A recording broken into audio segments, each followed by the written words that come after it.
Noakhali cancer hospital নিয়ে কিছু কথা বলতে চাই।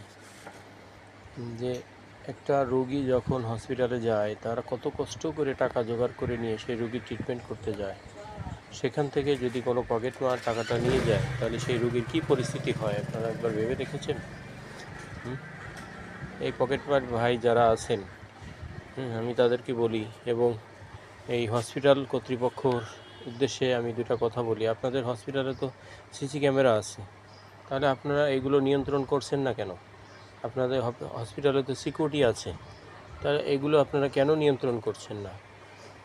একটু দেখেন না বিষয়টা। এই যে রুগীগুলো যে টাকাগুলো নিয়ে যায়, এই যে একটা রুগীর মনে করেন 16,000 টাকা নিয়ে গেছে, তাহলে সে কিভাবে কেমো দিবে বলেন? এই ক্যান্সার হসপিটালে কিভাবে সে কেমোটা দিবে বলেন? একটা ক্যান্সার রুগীর ট্রিটমেন্ট করতে করতে তারা তো সর্বস্ব শেষ হয়ে যায়। তারপর যদি পকেটমার টাকাগুলো নিয়ে যায়, তাহলে তারা কি করবে বলেন?